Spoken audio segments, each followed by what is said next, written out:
Hey, my anonymouses, it's your girl Faceless, and welcome back to the Faceless Opinions Pod.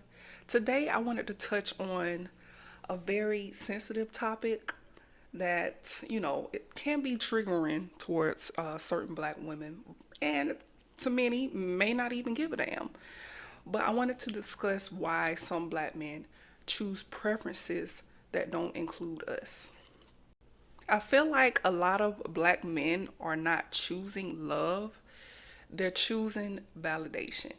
Like, I feel like dating certain women for them feels like it elevates their image in rooms, that they want to be accepted in.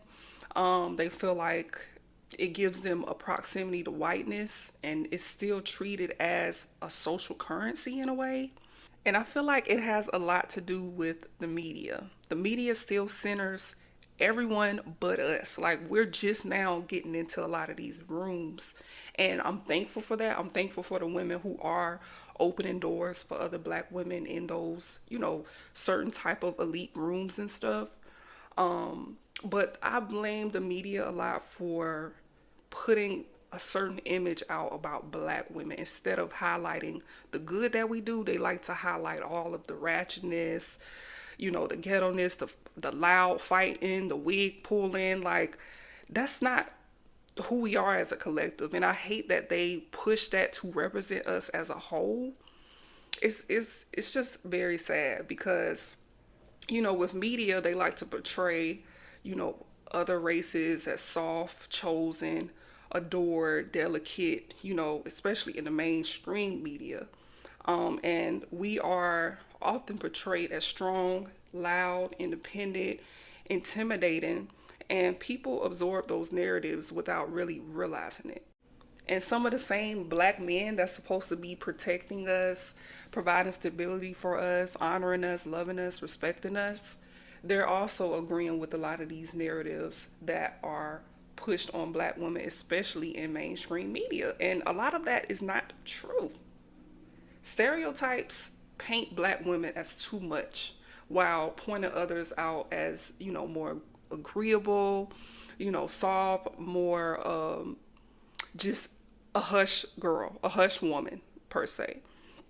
And instead of men doing the emotional work, some black men choose the path that requires the least accountability. A lot of black men do not hold themselves accountable as to why black women act a certain way towards them. You can't expect a black woman to just be quiet when she's dealing with disrespect. She's dealing with a man that's stepping out and cheating on her. You can't expect loyalty. You can't expect peace from a woman that deals with disrespect. And to be honest, that's any woman that really values and love herself. And that's why a lot of black women, we don't mind speaking up. We don't mind letting people know, like, look, you're not going to disrespect me. And a lot of these preferences that some black men are dating, they're getting the same treatment that a lot of black women are getting. I feel like a lot of preferences are realizing, like, look, y'all got it. Look, yes, this man cheats. Yes, this man is disrespectful. Yes, this black man isn't loving me like I thought he would love me because I am the preference. And a lot of those preferences are getting dogged out just as worse as some of us black women. And we're tired of it. We're tired of dealing with men that just lack accountability. We're tired of dealing with men that want us to be quiet while still being disrespected. And that's just not on black women's time. We've never been agreeable with that, and I don't think we ever will be in agreement with that. And a preference, it isn't a problem, but the disrespect is, like, most black women do not care who someone loves, especially black men. The issue is when men prop up their preferences while degrading us. Like, that's not preference, that's projection. And truth be told, I feel like some black men still deal with internalized racism and unhealed identity wounds. Like, if a man hasn't reconciled with his own identity, he may distance himself from, women who reflect the very culture that he's trying to disconnect from. So that leads certain black men to date outside their race so they can get away from what feels familiar to them. But to me, black women, no other woman is going to understand black men like black women do. And that's just being real.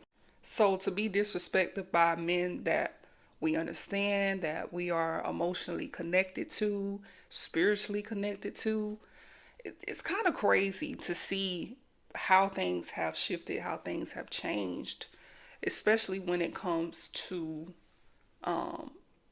certain women that some black men prefer. And that circles back around to this narrative that the media portrays, especially social media and mainstream media. Soon as a black man get some money, and I'm not talking about little money, I'm talking about big money, big checks, big deals, you know, a lot of them feel like they have to be pushed into this idea that they have to date outside their race. And sometimes it also has a lot to do with, what type of women are around in those spaces. Because black women, we're not in certain rooms. We're just not, due to racism. And that's the truth. It is what it is. And we have to get away from this idea that when a black man obtains, a lot of money or becomes very, very successful, that other races of women wouldn't be with him if he was broke. Like, what do you mean if he was broke? That's basically implying that black women are okay with dating broke black men. So if these so-called preferences aren't willing to be with or deal with a broke black man, black women, we shouldn't be either. We should not be dealing with broke black men either. And I'm tired of this narrative, that, when they get on, they get a lot of money, they go over to the preferences. But as soon as that heel drop and they down at the bottom, they crawling on back to what's familiar to them. That's kind of an insult in a way, because it's basically saying that black women will settle for the bare minimum. Black women are the bottom of the barrel. Because at the end of the day, I'm not picking no man that does not know how to lead a family and that does not know how to lead me, especially financially. So we have to get away from this idea that black women are not worthy of dealing with elite black men, because we are. And don't get me started on the jealousy, hate, and envy that other races of women have towards us. We are the blueprint. Black women will and will always be the blueprint to everything. People love our lips. People love our hair. People love our skin. For crying out loud, like, I would be mad too if I aged like milk. We are beautiful. And I want black women to wake up to the idea that we are the chosen ones. People hated Jesus, for crying out loud. And all he wanted to do was save people. That's us. We've always been taught to be the mammies. Y'all know what I mean by mammies. The women who take care of other people's kids and cook and clean and be the maids. We've been put in this light that we're the sidekicks to the Europeans, the exoticals, or whatever you want to call it. Never painted as the main character in a lot of ways. We've been pushed to think that we are willing to help any and everyone, while those same people shit on us. So if you're a black woman listening to this, hear me when I say this. It does not matter who chooses us. We are the chosen ones.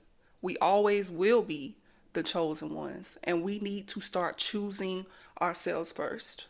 And I'm so glad that a lot of us are waking up to the lies and deceit that other races have pushed on us. And also even black men. Black men have pushed narratives on us as well. But it doesn't matter. At the end of the day, we need to start choosing and putting ourselves first. We need to start valuing, respecting, honoring who we truly are.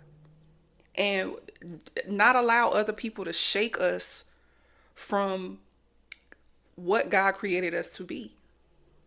So stop allowing narratives, stereotypes, and people shake you out your spot. We are powerful. We are beautiful.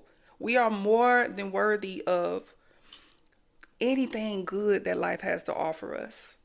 But it takes us, it starts with us. We have to see that within ourselves. And once we do that, I'm telling you, honey, the world is ours. But this concludes my video. Ensure that you put your likes, comments, and if you have any topics that you would love for me to discuss, please email me. I'll link my email below. But until next time, bye, Anonymouses.